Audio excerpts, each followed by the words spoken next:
Subversion is the term, if you look in a dictionary or criminal code to that matter, usually is explained as a part of activity to destroy things like religion, government, system, political, economical system of a country. And usually it's linked to espionage and such romantic things as blowing up bridges, sidetracking trains, cloak and dagger activity in Hollywood style. What I'm going to talk about now has absolutely nothing to do with the cliché of espionage or KGB activity of collecting information. So the greatest mistake or misconception, I think, is that whenever we are talking about KGB, for some strange reason, starting from Hollywood movie makers to professors of political science and quote-unquote experts on Soviet affairs, or Kremlinologists as they call themselves, they think that the most desirable thing for Andropov and the whole KGB is to steal blueprints of some supersonic jet, bring it back to Soviet Union and sell it to the Soviet military-industrial complex. It's only partly true. If we take the whole time, money, and manpower that the Soviet Union and KGB in particular spends outside of USSR border, we will discover, of course there are no official statistics unlike with CIA or FBI, that the espionage as such occupies only 10 to 15% of money, time, and manpower. 15% of the activity of KGB. The rest, 85%, is always subversion.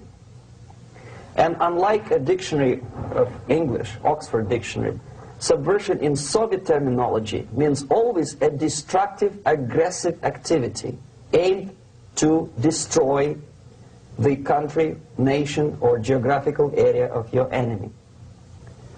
So there's no romantics in there, absolutely. No blowing up bridges, no microfilms in Coca-Cola cans, nothing of that sort.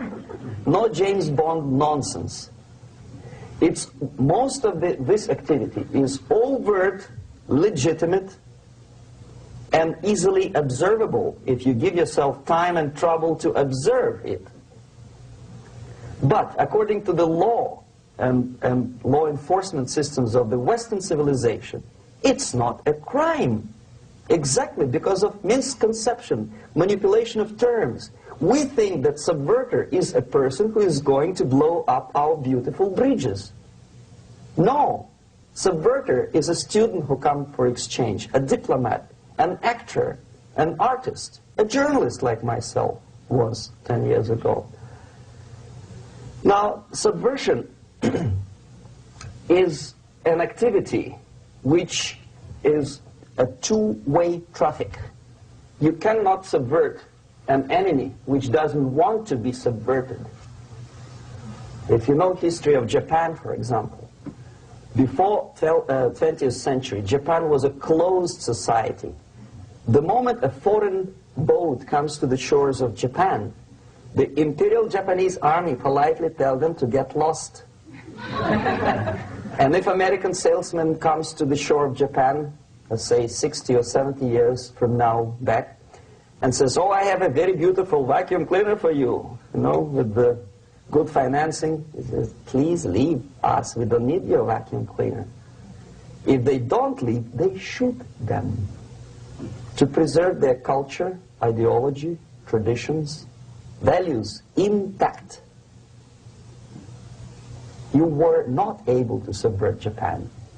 You cannot subvert Soviet Union because the borders are closed. The media is censored by the government. The population is controlled by the KGB and internal police. With all the beautiful glossy pictures of Time magazine and Magazine America, which is published by the American embassy in Moscow, you cannot subvert Soviet citizens because the magazine never reaches Soviet citizens. It's collected from the newsstands and thrown to garbage can. Subversion can be only successful when the initiator, the actor, the agent of subversion has a responsive target. It's a two-way traffic. United States is a receptive target of subversion.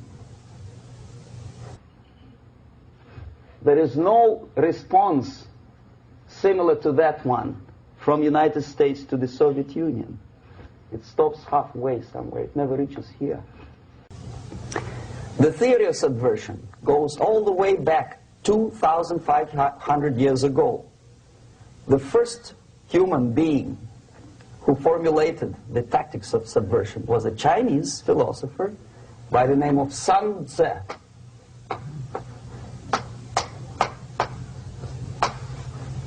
2,500 years BC. He was an advisor for several imperial courts in ancient China. And he said, after long meditation, that to implement state policy in a warlike manner, it's the most counterproductive, barbaric, and inefficient to fight on a battlefield. You know that war is continuation of state policy, right? So if you want successfully to implement your state policy, and you start fighting, this is the most idiotic way to do it. The highest art of warfare is not to fight at all,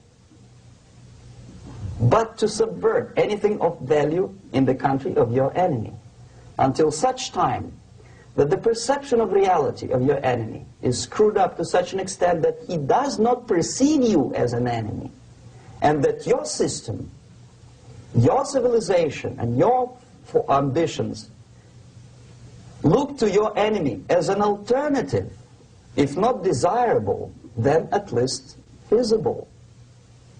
Better red than dead.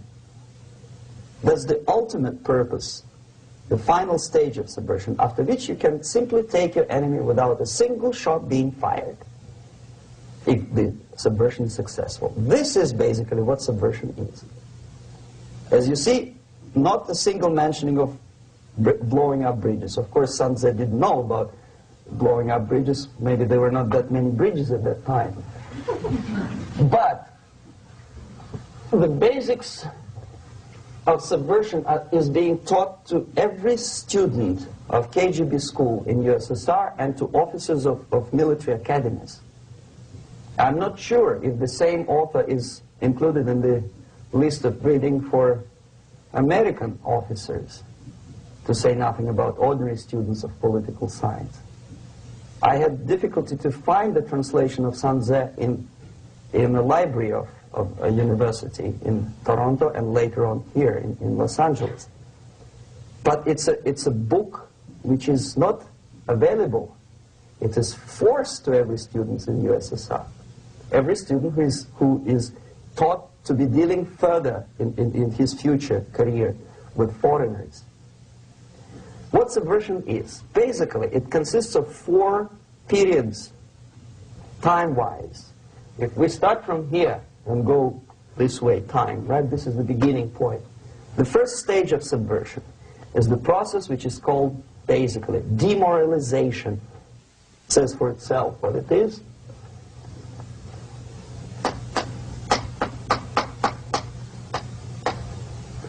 It takes from,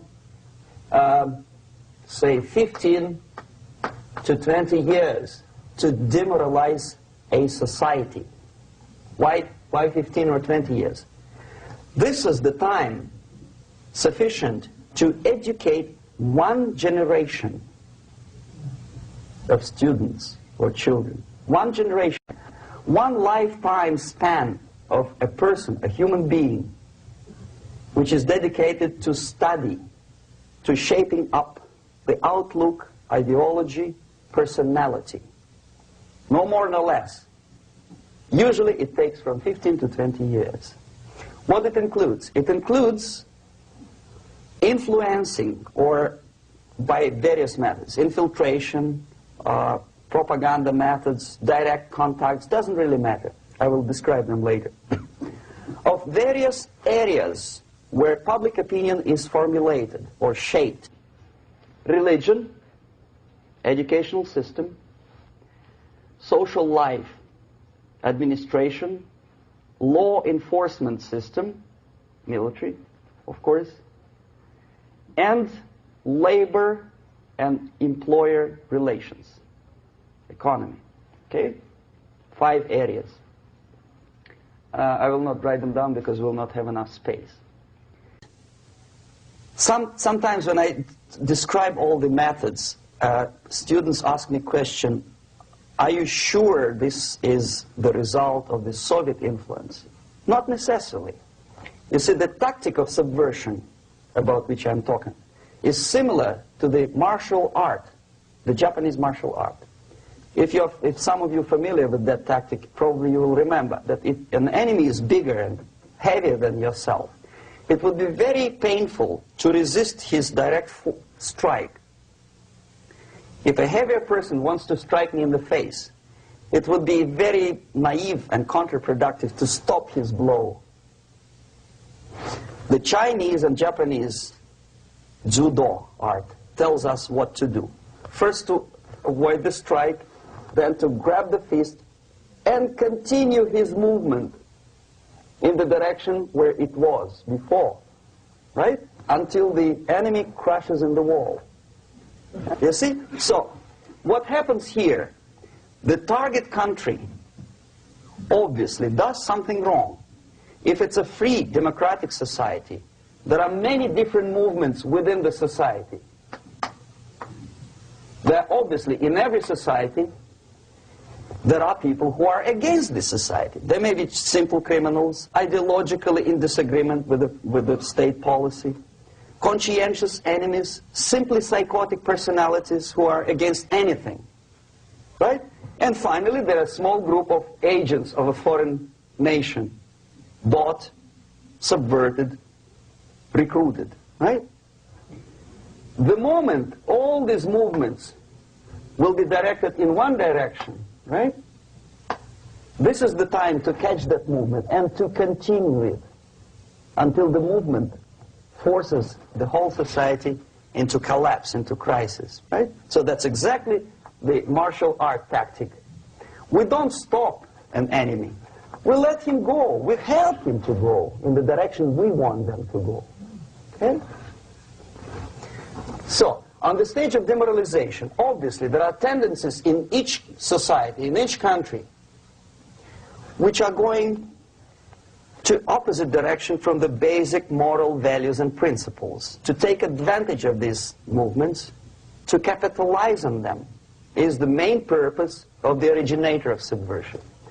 So we have religion, we have education, we have social life, we have power structure, we have labor relations, unions, and finally we have law and order. 1, 2, 3, 4, 5, 6. Okay? These are the areas of application of subversion. What it means exactly? In case of religion, destroy it, ridicule it, replace it with various sects, cults, which bring people's attention, faith, whether it is naive, primitive, doesn't really matter.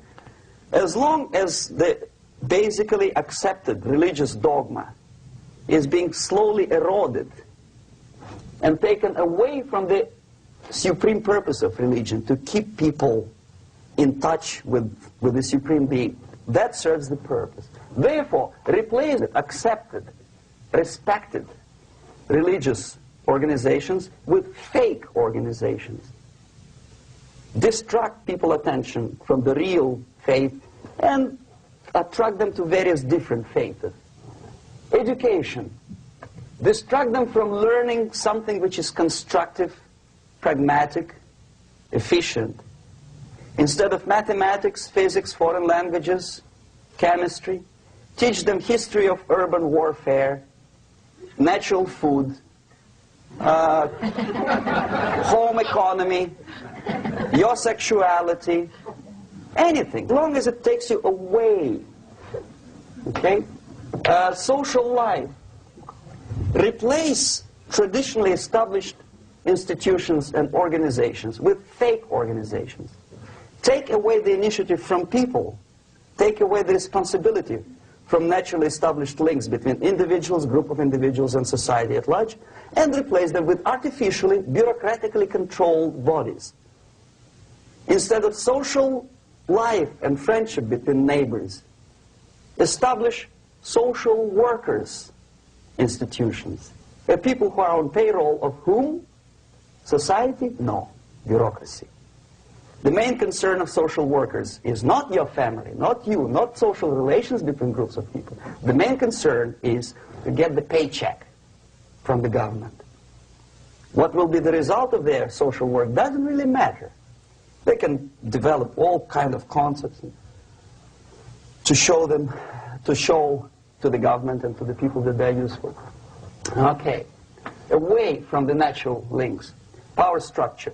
Okay, the natural bodies of administration, which are traditionally either elected by people at large or appointed by elected leaders of society, are being actively substituted by artificial bodies.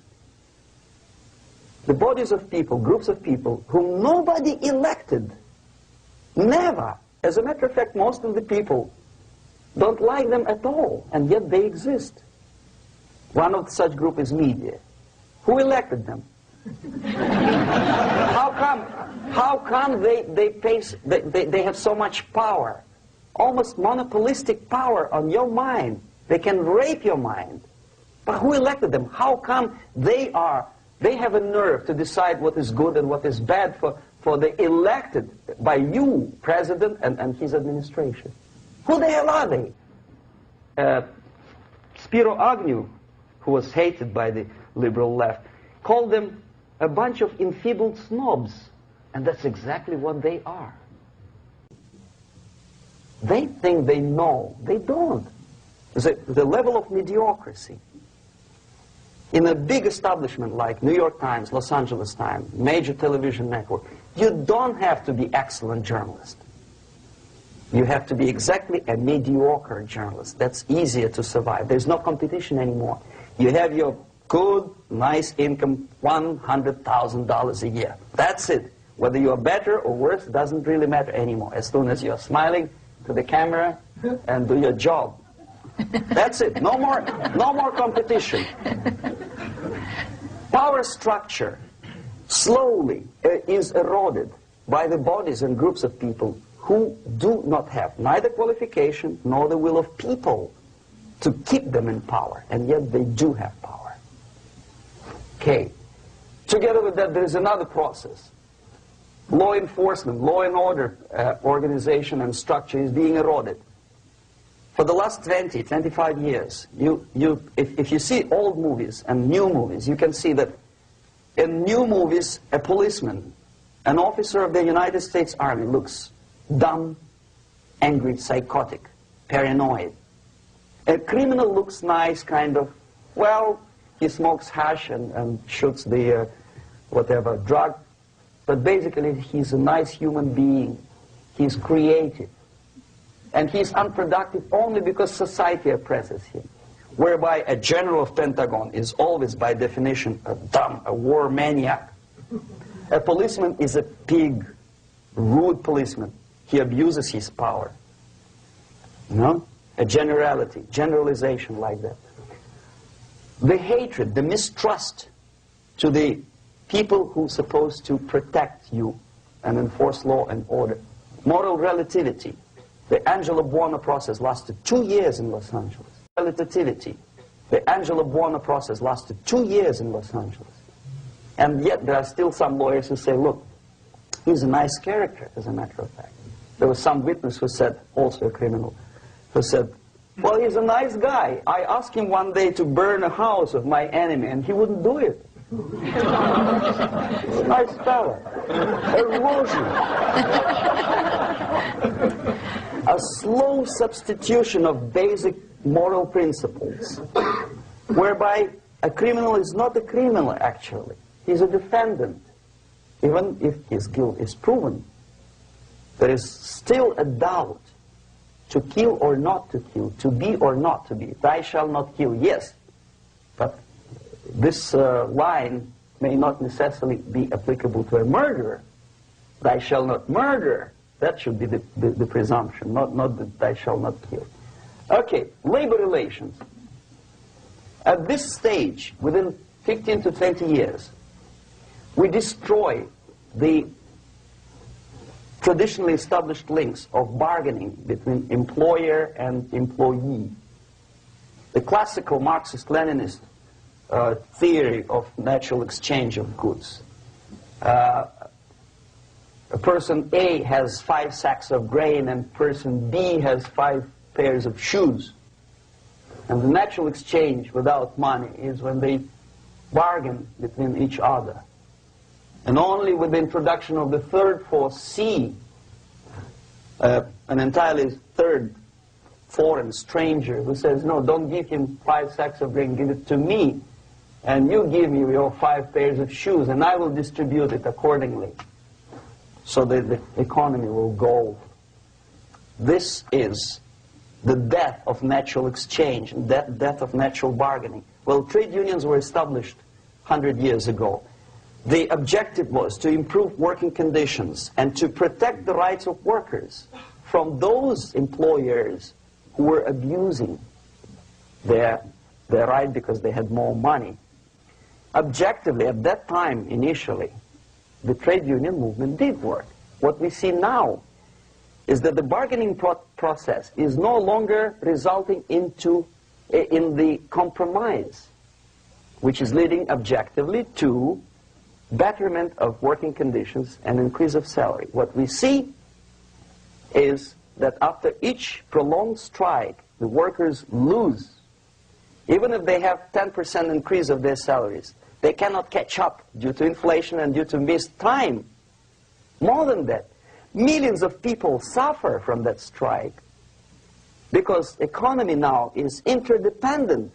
It's intertwined like one body. If previously steel workers, say 100 years ago, could strike and nobody would suffer, now it's impossible anymore. If a garbage collector strikes today, the rest of the multi-million city is stinking. I mean, there's no more service.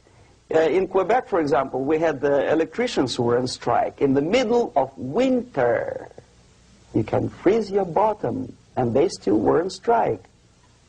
Did they catch up with the salary? No, they lost. Who benefited? The leaders of trade unions. What is the motivation for strike? Improving of workers' condition? No, obviously it's not. Then what is it? Ideology. To prove to these capitalists. And the obedient horde of workers, like sheep, follow these people. And they cannot disobey. Why? Because if they do, you know what happens to them.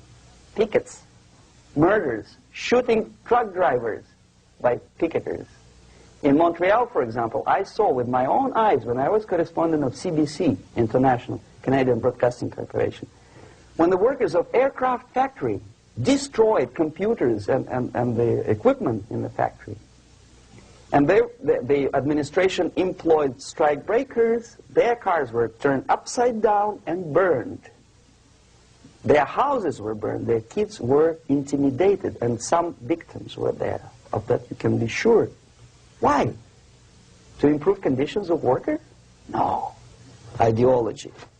Okay, so this is what happens basically. It may or may not happen without the help of the Soviet Union. But the natural tendencies are being greatly taken advantage of and capitalized by the Soviet propaganda systems. How?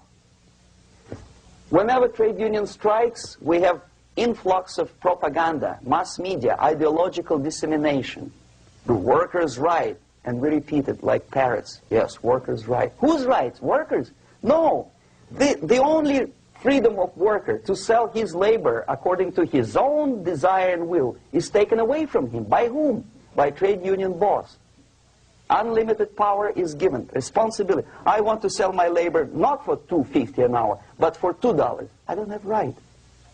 My freedom is denied to me. I know that if I sell my work for $2 an hour, not for $3 an hour, I will compete better with the other guy who is lazy and more greedy. I don't need $3. I need only $2.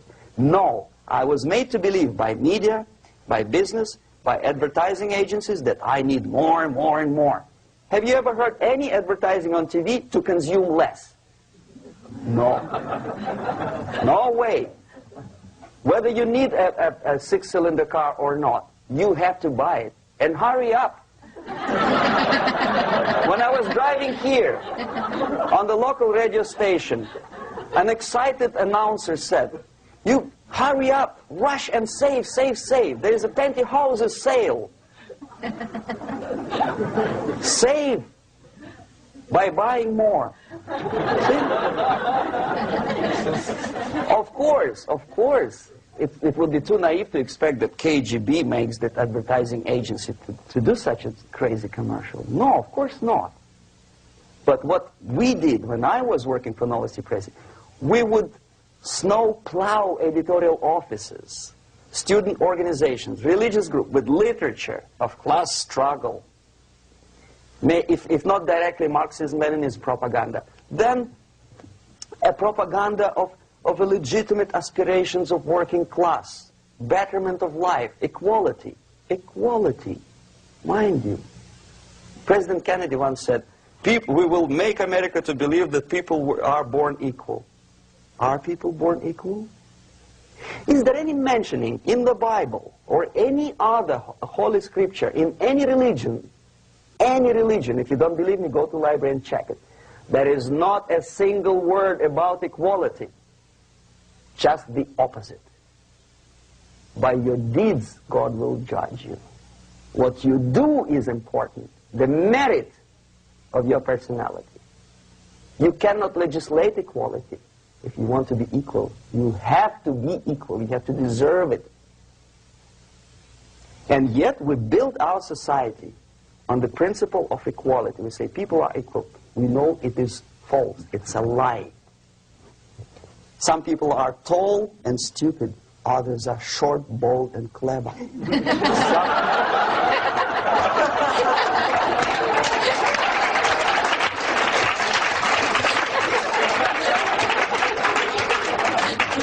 If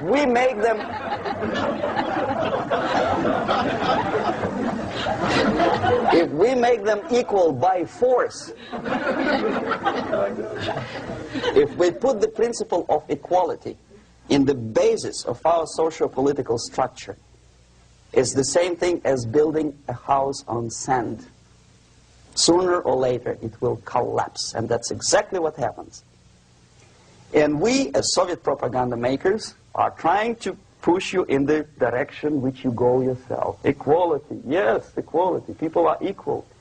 Land of equal opportunities. Is it true or not? Think about it. Equal opportunities. Should there be equal opportunities? For me and for a lazy bastard who comes here from some other country and immediately registers as a welfare recipient benefits? I never received a single dollar. No, sorry, I did receive once. But I never applied for welfare. For the 13 years, I took any job. Security guard, journalist, taxi driver, anything.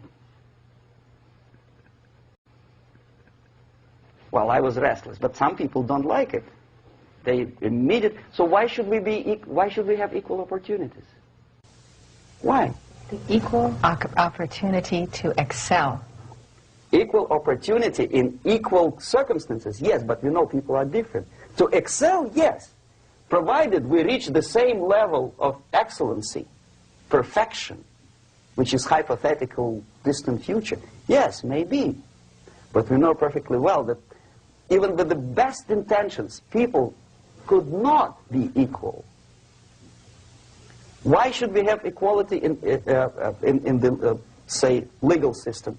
Myself, I'm considering myself a law-abiding citizen, and a person who comes here to rob and shoot, say, the United States administration under Carter, imported thousands of Cuban criminals. They were non-criminals, yet they were accepted. Do you think it's fair if myself and my wife from Philippines, who work like a, excuse me, horse as a lab technician in a hospital, should have the same rights as a criminal from Cuba? Why? And yet we repeat as parrots, equality, equality, equality. And the Soviet propaganda system helps us to believe that equality is something which is desirable.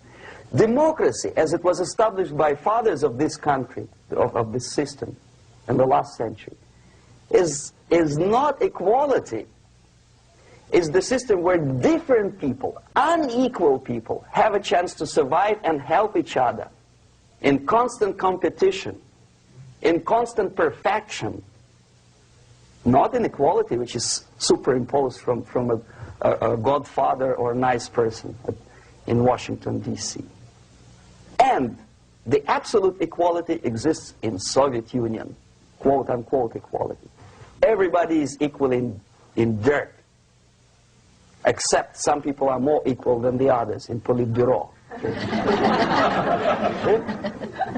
So, the moment you bring a country to the point of almost total demoralization, when nothing works anymore, when you are not sure whether it is right or wrong, good and bad, but there's no division between evil and good, when even the leaders of church sometimes say, well, violence for the sake of justice, especially social justice, is justified in the countries like Nicaragua, El Salvador, well, maybe Rhodesia, and we listen to them and say, yeah, probably it's true. Is it true? No, it is not true. Violence is not justified, especially for the sake of quote-unquote social justice introduced by Marxist-Leninists, that is my former colleagues from Novosti Press Agency. Okay, so we reached that point.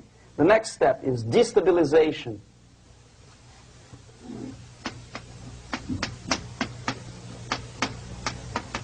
Again, this word says for itself what it is. To destabilize all the relations, all the accepted institutions and organizations in a country of your enemy. How you do it? You don't have to send a battalion of KGB agents to blow up bridges. No. You let them do it themselves. The area of application is, again, it's narrower now. Not like the previous case. The overt legitimate actions of the KGB in this case would be hardly noticeable. There is no crime if a professor who recently went to USSR introduces a course of Marxism-Leninism in a Californian college, for example. Nobody is going to come to his doorstep and say, okay, mister, come, you are under arrest. No, it's not a crime. It's not even considered a moral crime against your country. So the area of application here is narrowing down to economy, again, labor relations, right? To law and order, plus military. And economy, law and order. Yes, and again, the media, but wider scope, little bit different. I'll explain later. Okay, basically 3 areas. Economy. The radicalization of bargaining process. If on that stage we still could achieve, theoretically, some positive compromise between the negotiating sides with say, arbitrary, introduction of arbitrary judges, a third side, objectively judging the demands of both sides. Here it's radicalization. On the stage of destabilization, we cannot come to compromise even within a family. The husband and wife couldn't figure out which is better. Husband wants his kids to eat at the table, and wife wants a child to roam around the room and drop food all over the floor. They cannot come to compromise unless they start a fight. It's impossible to reach a compromise, constructive compromise, between neighbors. Some people say, I don't like you to watering your lawn at that time because exactly at that time I'm walking my dog and he's getting nervous. He cannot pass his bowels, you know. So they cannot compromise. They go to a civil court or something like that. radicalization of human relations. No more compromise. Fight, fight, fight. The normal, traditionally accepted relations are destabilized. The relations between teachers and students in schools and colleges. Fight. The relations between, in economical sphere, between laborers and employers are further radicalized. No more acceptance of the legitimacy of demands of workers.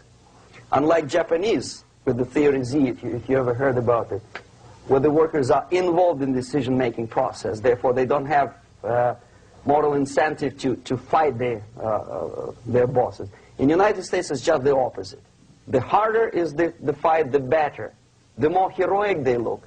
When the Greyhound network was on strike recently, the correspondents of local TV networks all over the United States were approaching the strikers, and they say, oh yes, we are doing something nice. They looked like heroes and they were proud. There was some family, the husband was a bus driver. Now they decided in the protest against the bosses to camp somewhere in the forest.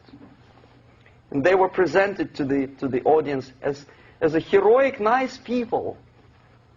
You see? The violent clashes between passengers, picketers, and the strikers are presented as something normal. 10, 15, 20 years ago, we would be angry, say, why so much hatred? Today we are not. We say, well, it's commonplace. Radicalization, militarization sometimes. As I explained on that stage, I took a step a little bit further. Shooting people. Okay, law and order now also is pushed into the area where previously people settled their differences peacefully and legitimately. Now we are getting with this court cases in the smallest irrelevant cases. We cannot solve our problems anymore. The society at large becomes more and more antagonistic between individuals, between groups of individuals, and the society at large. The media puts himself in the opposition to the society in general, at large. Separate, alienated. Okay? On that stage, you remember I was talking a couple of hours ago about the sleepers.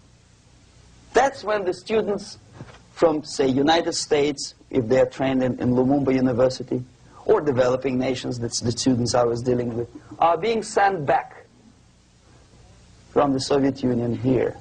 Or if they were already in the United States, in the country, which is an object of subversion, they spring to action. The sleepers go up. They slept for 15 to 20 years. Now they become leaders of groups, preachers, I don't know, public figures. Prominently they actively include themselves in a political process. All of a sudden we see a homosexual. 15 years ago he did his dirty job and nobody cared. Now he makes it a political issue. A political issue. He demands recognition, respect, human rights, and he rallies a large group of people. And there are violent clashes between him and police, his group and ordinary people, no matter what. It's black against white, yellows against green, doesn't matter where the division line goes. As long as this group come into antagonistic clash, sometimes militantly, sometimes with firearms, that is destabilization process. The sleepers, many of whom are simply KGB agents, become leaders of the process of destabilization. Doesn't mean that Comrade Andropov sends Comrade Ivanov to the United States. The person who takes care is already here. He's a respected citizen of the United States. Sometimes he gets money from various foundations for his legitimate struggle for, I don't know, human rights, women's rights, kid lib, prison lib, whatever. There are sympathetic Americans who donate their money to him.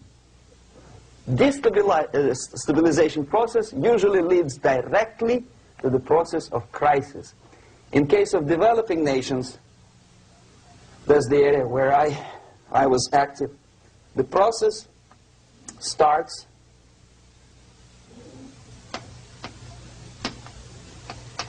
when the legitimate bodies of power, the social structure collapse. It cannot function anymore. So instead, we have artificial body injected into society, such as non-elected committees. You remember I was talking about them here. Social workers who are not elected by people, media who are self-appointed rulers of your opinion, some strange groups which claim that they know how to lead society forward. They don't usually. All they care is how to collect donations and sell their own concocted ideology, mixture of religion and ideology. Here, we have all this artificial body claiming power. If the power is denied to them, they take it by force. In case of Iran, for example, all of a sudden we have revolutionary committees. What kind of revolution? There was no revolution yet, and yet they had the committees. They were taking power of judgment. They had the power of execution, they had the power of legislation, and that they had the power of judicial. All of them combined in one person, who is half-baked intellectual, sometimes graduated from Harvard University or Berkeley. He comes back to his country and he thinks that he knows the answer to all the social, economical problems. Okay? Crisis is when society cannot function anymore productively. It collapses, obviously. That's the word for crisis. So therefore, the population at large is looking for a savior. The religious groups are expecting a Messiah to come. The workers say, we have family to feed. Let's have a strong government, maybe socialist government, centralized. When somebody put the employers on their place and let us work. We are sick and tired of going to strike and missing overtime and all that stuff. We need some strong man, strong government, a leader, a savior is needed. Population is sick and tired already. And here we are. We have a savior. Either a foreign nation comes in, or the local group of leftists, Marxists, no matter what they call themselves, Sandinista, a reverend or some sort, Bishop Muzureva, like in Zimbabwe, doesn't matter. A savior comes and says, I will lead you. So we have two alternatives here. Civil war, an invasion. Okay? See how it goes? Civil war, we know what it is. Lebanon is the best example. The civil war, which was artificially implanted in Lebanon by injection of force of PLO, Palestinian Liberation Organization. Invasion we have in many other countries like Afghanistan, name any East European country, it was invaded by the Soviet army. But the result is the same. The next stage is normalization. Normalization is a very ironic word, of course.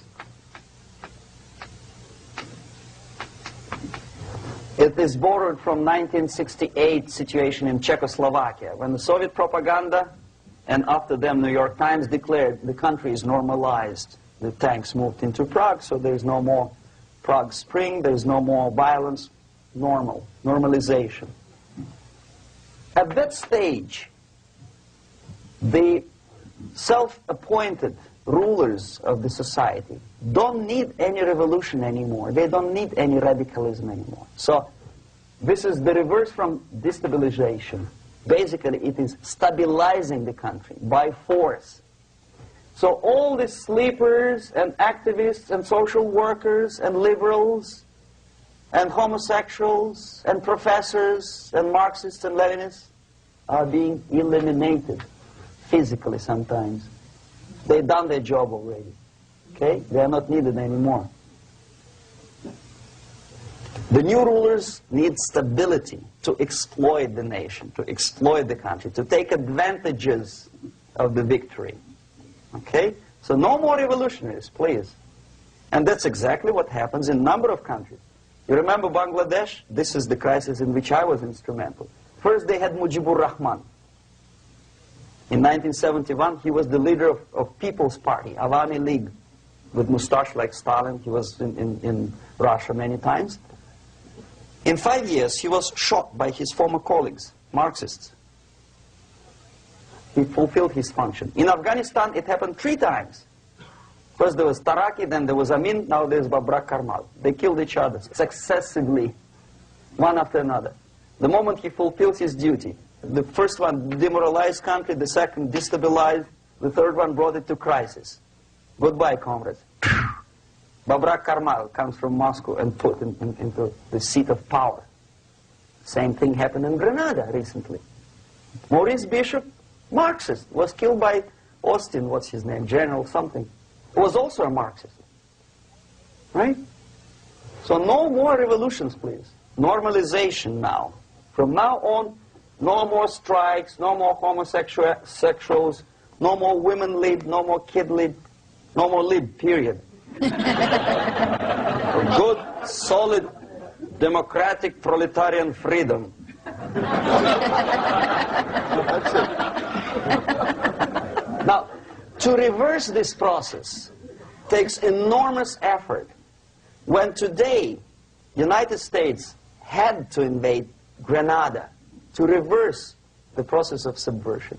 Some people say, boy, this is not good, it's not kosher to invade the beautiful country, island of Grenada. Well, why didn't you stop the process here, when Grenada was just approached by leftists? Why not to prevent Maurice Bishop to come in power in the first place? Did Grenadians want him? Very questionable. They didn't know who was Maurice Bishop in the first place. He came to power by coup d'etat himself. Okay? No, we let the situation develop further and further and further until the crisis and normalization very soon. And then the United States decided to invade country, discovering that the country was absolutely a military base for the Soviet Union. Of course it's a drastic measure. Of course it's a pity that Marine Corps had to lose, what, 17 lives. Very bad. Why not to stop the process before it comes to crisis? Oh no, intellectuals will not let you. It's interference into domestic affairs. They're very careful not to let American administration to interfere in domestic affairs of Latin American countries. They don't mind Soviet Union interfere in these affairs. Okay. So to reverse this process, from here, it takes only and always military force. No other force on earth can reverse this process at this point. At this point, it does not take military invasion of the United States Army. It takes strong action, like in Chile. A CIA covert involvement to prevent the savior from outside to come into power and to stabilize country before it erupts into civil war. Country before it erupts into civil war. Okay? Support the right-wing conservative forces. By money, by crooks or love, doesn't matter. Stabilize the country. Don't let the crisis develop into civil war or invasion. Oh no, your liberals will say it's against the law. The Congress will not appropriate money for covert actions of CIA. Why not? Should we wait till the normalization come and Soviet tanks land in Los Angeles airport? Now, at that point, at the point of destabilization, also the process could be reversed. Again, easily than this. No CIA involvement at this point. You know what it takes here?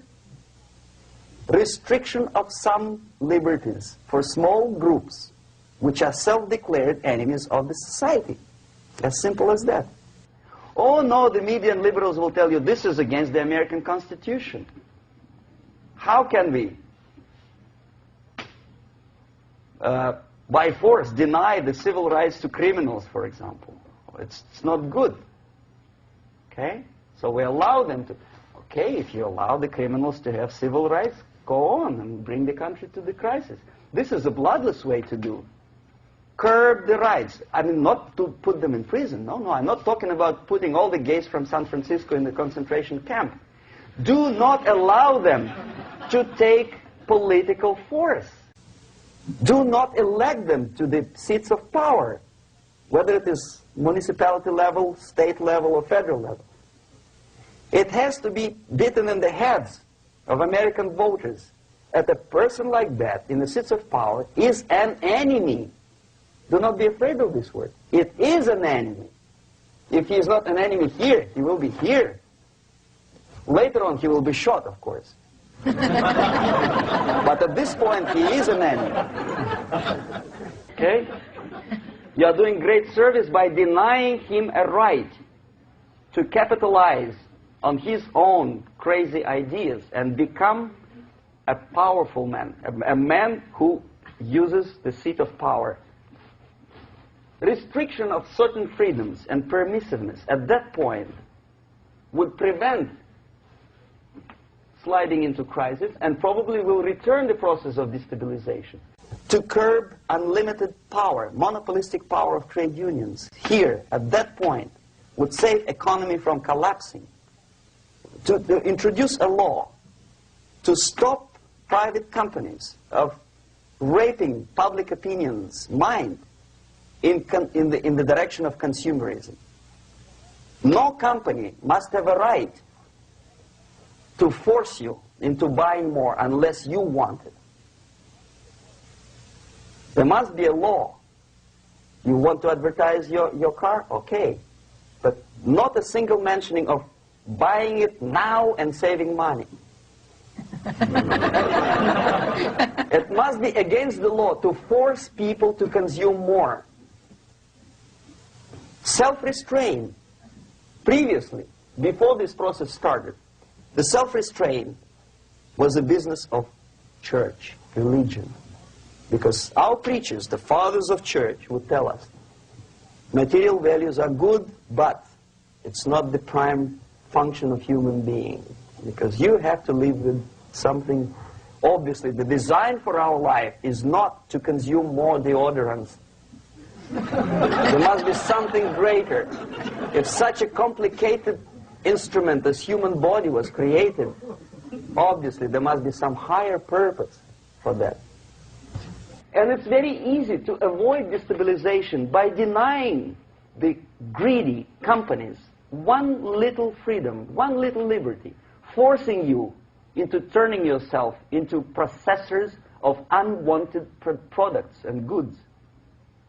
They turn you into machines, like the worm who there's inlet and outlet. So, and how long an average appliance lasts these days?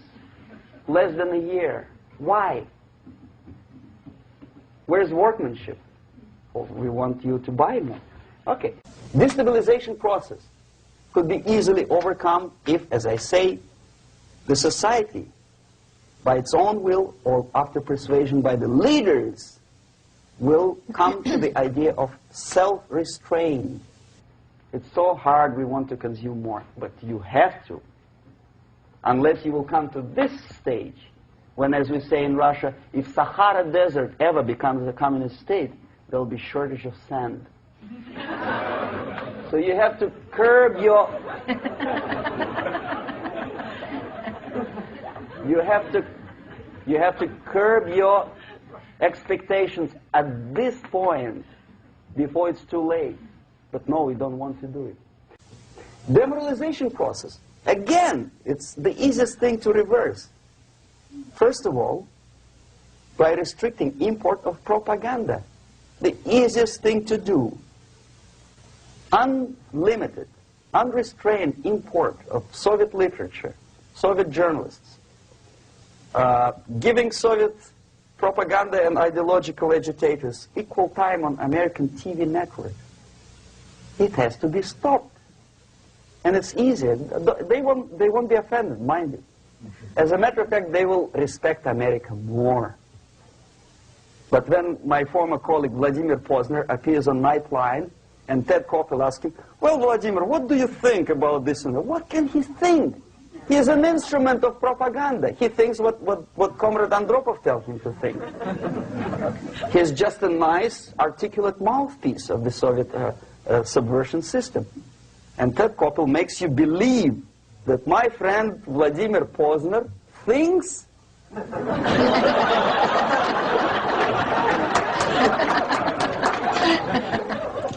the process of demoralization may not have started at all if at that point the country, which is a recipient of subversion, actively, not violently, but actively, prevents importation of foreign ideology. I don't want America to follow the pattern of ancient Japan. You don't have to shoot every foreigner when it approaches the sacred borders of the United States. But when he offers you a junk in the disguise of very shiny something, you have to tell him, no, we have our own junk.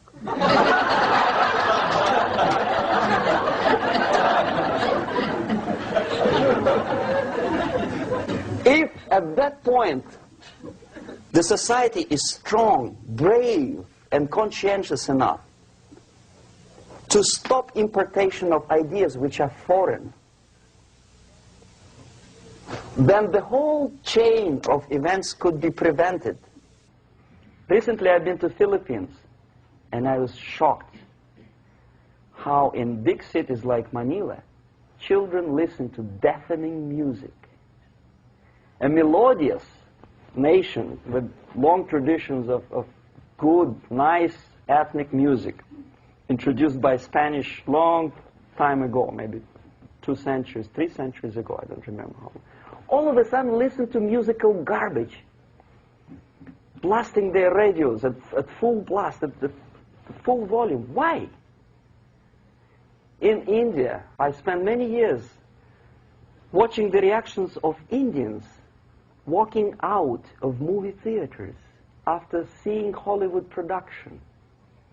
They couldn't figure out why Americans are so wasteful. They smash their cars, their shiny cars, every 5 minutes. How come they shoot each other for $500,000? Is it true that they're so obsessed with sex? Can you imagine showing a movie where each 5 minutes there's a copulation on the screen to a country like India with long tradition of respect to these private matters, or to Pakistan? And United States expect these people to respect you? No way. Oh yes, they will see the movie, they'll pay 5 rupees to see that garbage, but they walk out and will tell their kids, don't respect Americans, don't be like Americans. See? So, the process of demoralization could be stopped right here, both as an expert and as an import. And that takes one step, one very important thing to do. You don't have to expel all the KGB agents from Washington, D.C. The most difficult and at the same time the simplest answer to the subversion is to start it here and even before, by bringing back the society to religion, something that you cannot touch and eat and put on yourself, but something that rules society and makes it move and preserve it. A Soviet scientist, Shafarevich, who has nothing to do with religion, he is a computer scientist, did a very intensive research on the history of socialist countries. He calls socialist or communist any country with a centralized economy and a pyramidal style of power structure. And he discovered, actually he didn't discover it, he just brought to attention of his readers, that civilizations like Mohenjo-Daro in the river Indus area, like Egypt, like Maya, Incas, like Babylonian culture, collapsed and disappeared from the surface of Earth The moment they lost religion, as simple as that, they disintegrated. Nobody remembers about them anymore. Well, distantly. So, the ideas are moving society and keeping mankind as a society of human beings, intelligent, moral agents of God. The facts, the truth, the exact knowledge may not. All the sophisticated technology and computers will not prevent society from disintegrating and eventually dying out. Have you ever met a person who would sacrifice his life, freedom, for the truth like that? This is truth. I never met a person who said, this is truth and I'm ready to shoot me. To defend the truth. Right? But millions sacrifice their life, freedom, comfort, everything for things like God. Like Jesus Christ. It's an honor. Some martyrs in the Soviet concentration camp died. And they died in peace, unlike those who shouted, "Long live Stalin," knowing perfectly well that he may not live long. Something which is